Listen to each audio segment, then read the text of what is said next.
इस वीडियो में हम कवर करेंगे बिजनेस ऑर्गेनाइजेशन के चैप्टर नंबर 10 एंड 11 के कुछ ऑब्जेक्टिव टाइप क्वेश्चंस। इससे पहले वाली वीडियोस में हमने चैप्टर नंबर 1 से लेकर चैप्टर 9 तक के जो भी ऑब्जेक्टिव टाइप क्वेश्चंस थे वो डिस्कस किए। तो आई होप आपने वो वीडियोस देख ली होंगी।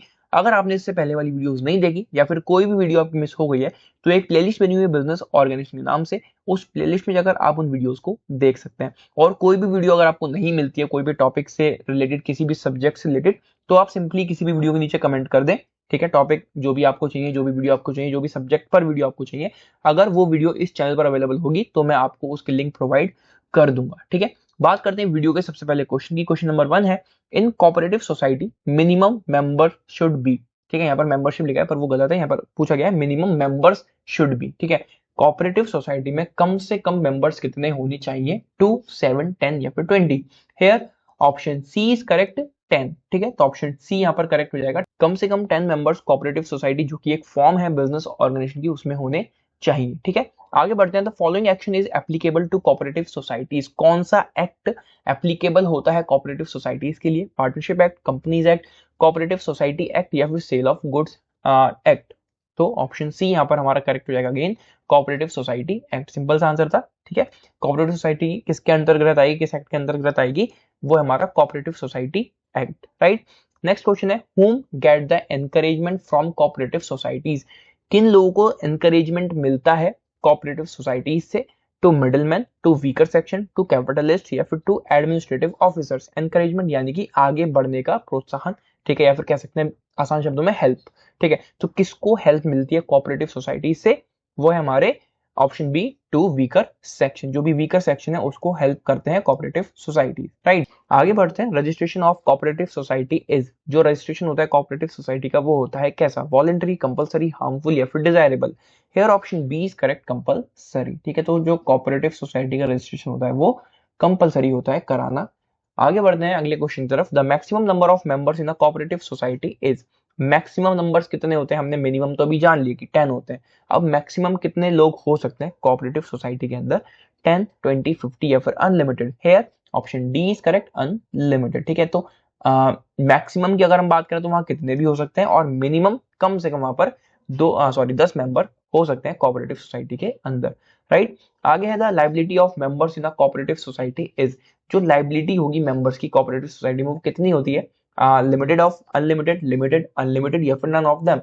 Hair option B is correct, limited. ठीक है, तो जितना अमाउंट वो लेकर आएंगे, जितनी कैपिटल वो वहां पर लेकर आएंगे या जितना अमाउंट वो वहां पर लेकर आएंगे, सिर्फ उतने अमाउंट के लिए ही वो कैपेबल होंगे, लिमिटेड, तो उनकी लाइबिलिटी वहां पर रहती है, राइट। आगे बढ़ते हैं। Life of a cooperative society is, जो लाइफ होती है कोऑपरेटिव सोसाइटी की वो होती है कैसे? Affected by the death of member, affected by the insolvency of a member, affected by the recruitment of a member या फिर not affected by any of the above. Here option D is correct, not affected by any of the above. अब ये जो cooperative society है इसमें कई सारे लोग होंगे। ठीक है, अब उनमें से किसी मेंबर की, क्योंकि बहुत सारे मेंबर्स हैं, उनमें से किसी भी मेंबर की डेथ हो जाती है, चाहे किसी मेंबर के साथ इंसॉल्वेंसी हो जाती है, चाहे वो कोई मेंबर रिक्रूट हो जाता है, तो कोऑपरेटिव सोसाइटी की लाइफ पर कोई भी फर्क नहीं पड़ने वाला। ठीक है, हमने फीचर पढ़ा है कि जो बिजनेस ऑर्गेनाइजेशन होती है वो एक अपने आप में पर्सन होती है। ठीक है, एक आर्टिफिशियल पर्सन वो होती है, उसकी एक अपनी एग्जिस्टेंस होती है। तो जितने लोग उस पर्टिकुलर ऑर्गेनाइजेशन से जुड़े हुए हैं, चाहे उनके साथ डेथ हो जाए, चाहे उनके साथ कुछ इंसॉल्वेंसी हो जाए, कुछ भी उस पर्सन के साथ हो जाए, लेकिन जो वो आर्टिफिशियल पर्सन है, जो बिजनेस ऑर्गेनाइजेशन है, उसको कुछ भी फर्क नहीं पड़ता है। ठीक है, तो यहाँ पर हम कह सकते हैं option D, not affected by any of the above. ठीक है, वो वहीं की वहीं रहेगी। आगे अगर 2-4 मेंबर जाएंगे तो 5-6 नए भी वहां पर आएंगे, राइट। आगे था, primary objective of cooperative organisation is. Primary objective क्या होता है, प्राइमरी मकसद क्या होता है कोऑपरेटिव ऑर्गेनाइजेशन का? Provide service, earn profit, sell high quality goods या फिर misuse of government assistance. Here option A is correct, provide service. ठीक है, जो वीकर सेक्शन है उनको ये सर्विस प्रोवाइड करते हैं, तो ऑप्शन ए यहाँ पर करेक्ट हो जाएगा। आगे बढ़ते हैं। Trading in consumers cooperative society is done. जो ट्रेडिंग होती है कंज्यूमर्स की कोऑपरेटिव सोसाइटी के थ्रू, वो होती है कैसे? Only for cash, only for credit, both on cash and credit या फिर cash to non members and facility to credit to members. Here option A is correct, only for cash. तो जितनी भी ट्रेडिंग करते हैं, चाहे वो हेल्प करने के लिए कर रहे हो, चाहे ये सर्विस जो भी प्रोवाइड कर रहे हो उसके लिए कर रहे हो, तो जितनी भी यहाँ पर ट्रेडिंग होगी, जितनी भी ट्रांजेक्शन होती है वो कैश में होती है। ठीक है, कोई उधारी वगैरह यहाँ पर नहीं चलती, राइट। आगे है registration of a company is, अब हम कंपनी वाले टॉपिक पर आ गए। तो जो रजिस्ट्रेशन होता है कंपनी का वो होता है कैसा, कंपलसरी, नेसेसरी, ऑप्शनल या फिर none of the above. Here option A is correct, compulsory. तो यहाँ पर भी जो कंपनी का रजिस्ट्रेशन है वो कंपलसरी हमारा रहता है। ऑप्शन ए टिक कर देते हैं। आगे बढ़ते हैं। The minimum number of members in a private company is, कम से कम कितने मेंबर्स होने चाहिए प्राइवेट कंपनी में, 753 या फिर 2। Hair option D is corrected 2। तो कम से कम 2 लोग होने चाहिए एक प्राइवेट कंपनी शुरू करने के लिए या फिर चलाने के लिए, राइट। अब मैक्सिमम के लिए पूछ रहे हैं, the maximum number of members in a private company is, तो वो है हमारे 500, 100, 150 या फिर 200। Option D is correct, 200। कम से कम प्राइवेट कंपनी में लोग अगर हम बात करें तो वो 2 होते हैं और मैक्सिमम वो 200 तक भी हो सकते हैं। आगे बढ़ते हैं। The liability of members in a company is, जो मेंबर्स की लाइबिलिटी होती है कंपनी में वो कैसी होती है, लिमिटेड, अनलिमिटेड, अनडिटरमाइंड या फिर none of the above. Here option A is correct, limited. तो यहाँ पर भी जो लाइबिलिटी होती है मेंबर्स की वो लिमिटेड होती है। जितना रुपया वो लेकर आए थे, जितनी कैपिटल वो लेकर आए थे इस कंपनी में, जितनी उन्होंने इन्वेस्ट करी, सिर्फ उतने अमाउंट के लिए ही वो लाइबल होंगे। उनको अपनी जेब से खर्चा नहीं देना पड़ेगा। अगर उनको कुछ भी लॉस हो जाता है या फिर कोई भी इंसॉल्वेंसी हो जाती है तो उनके जो पर्सनल एसेट्स हैं उन पर बात नहीं आएगी।